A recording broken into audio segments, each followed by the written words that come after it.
Hello అండి, welcome to మావి చిగురు స్టోరీస్. ఈరోజు కథ కామాక్షమ్మ అత్త ఆనపకాయ పాదు. ఈ కథ మొదలుపెట్టే ముందు ఈ ఛానల్ని కొత్తగా చూసేవాళ్ళు, ఇంతవరకు సబ్స్క్రైబ్ చేయని వాళ్ళు సబ్స్క్రైబ్ చేసి సపోర్ట్ చేయండి. ఇక కథ మొదలు పెడదాం. ఏదో పని మీద ప్రధాన రహదారి దాకా వెళ్ళవలసిన పరంధామయ్య ఆ సందు దాకా వచ్చి అలవాటు చొప్పున సందులోకి తిరగబోయి, అమ్మో ఇటు నుండి వద్దు బాబోయ్ వద్దు, ఎందుకొచ్చిన తలనొప్పి, పావుగంట ఎక్కువ నడిస్తే నడిచాను, చుట్టూ తిరిగే వెళ్తాను అనుకుంటూ ముందుకు నడిచాడు. పరంధామయ్య ఆ సందులోకి తిరగటానికి సందేహించడానికి కారణం తెలియాలంటే మనం 2 నెలలు వెనక్కి వెళ్ళాల్సిందే. ఆ సందులో ఒక ఒంటిగది మిద్దిల్లు ఒకటి ఉంది.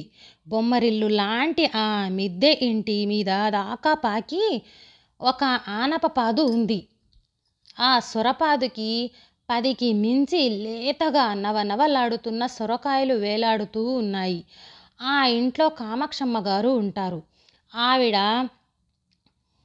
ఒక్క కొడుకు పుట్టగానే భర్త పోవటంతో తన రెక్కల కష్టంతో పిల్లాడిని పెంచి పెద్ద చేసి మంచి చదువు కూడా చదివించింది.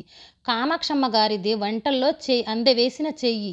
10 ఏళ్ల క్రితం దాకా 2-3 ఇళ్లలో వంట చేసుకుంటూ ఆ వచ్చిన ఆదాయం పిల్లాడిని పెంచి పెద్ద చేసి పిల్లాడికి పెళ్లి కూడా చేసింది.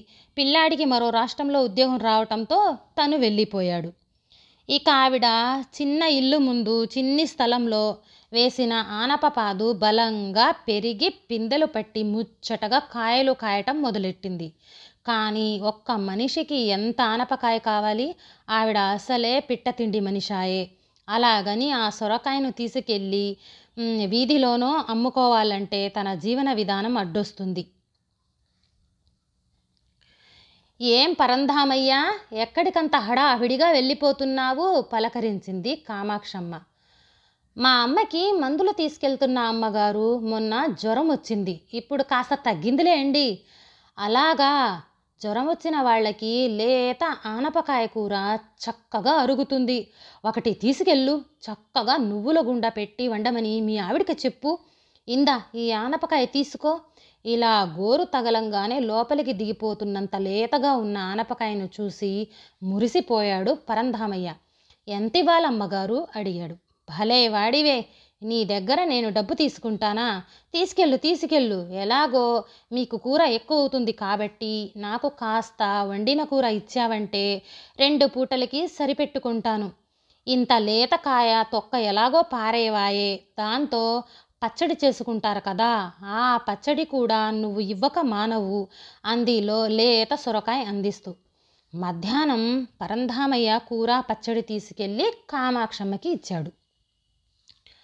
మరో రోజు, ఓ పరంధామయ్య ఇలా రావయ్యా, ఒక ఆనపకాయ కావాలనా?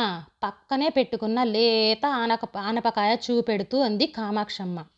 ఈ మధ్యనే ఇచ్చారు కదండి, వద్దులేండి మొహమాటంగా అన్నాడు పరంధామయ్య.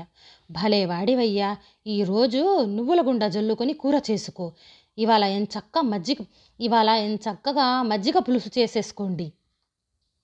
చేసుకున్నాక రుచికి నువ్వు ఇవ్వక మానవు. ఆ ఇచ్చేదేదో 2 పూటల కలిపి ఇస్తే నాకు మరో అధరువు చేసుకునే బాధ తప్పుతుంది అంది కామాక్షమ్మ నవ్వుతూ ఆనపకాయ అందిస్తూ. ఇంట్లో సరిపడనంత మజ్జిగ లేకపోవటంతో వెళ్తూ మజ్జిగ కొనుక్కొని వెళ్ళాడు పరంధామయ్య. మరో రోజు, అబ్బా నువ్వు భలే అదృష్టవంతుడివి పరంధామయ్య, ఇంత నవనవలాడుతున్న ఆనపకాయలు బోల్డ్ డబ్బు పోసి కొన్నా నీకు దొరకవు. ఎంచక్కా దీని మొఖాన ఇంత శనగపప్పు వేసి కొబ్బరి కూర జల్లావనుకో జివ లేసొస్తుందనుకోయ్, తీసుకెళ్ళు అంటూ అతని చేతిలో బలవంతంగా ఒక పెద్ద ఆనపకాయ పెట్టింది. ఇంటికి వెళ్తూ పరంధామయ్య కొబ్బరికాయ కొనుక్కొని వెళ్ళవలసి వచ్చింది. ఆ పైన మరో రోజు కొబ్బరి పాలు పోసి చేసిన కూర, మరో రోజు పప్పు కూర, మరో రోజు దప్పడం. ప్రతిసారి కూరకు కావలసిన ఏదో ఒక వస్తువు కొనుక్కొని తీసుకువెళ్ళవలసి వస్తుంది పరంధామయ్యకి. ఇక ఇంట్లో పెళ్ళాం నసుగుళ్ళు ఎక్కువయ్యాయి. మనకు ఉత్తనే వచ్చిన ఆనపకాయ కంటే కొనవలసిన వస్తువుల ఖరీదే ఎక్కువైపోతుందండి. ఈసారి నుండి ఈ ఆనపకాయలు తెచ్చి నా మొహాన్న కొట్టకండి అంటూ అందుకే పరంధామయ్య ఆ సందులోకి వెళ్ళటం మానేశాడు. అయితే పరంధామయ్యకి ఒక్కడికే కాదు ఈ అనుభవం. తల్లి గౌరీ, ఇవాళ బుట్టలో ఏం కూరలు అమ్ముతున్నావు? వంకాయలు, బీరకాయలు, పొట్లకాయలు అమ్మగారు. ఆనపకాయలు లేవుగా. మా ఆనపకాయ పాదుకి కాయలు చూడు ఎంత లేతగా ఉన్నాయో. 4-5 తీసుకెళ్ళి అమ్ముకో.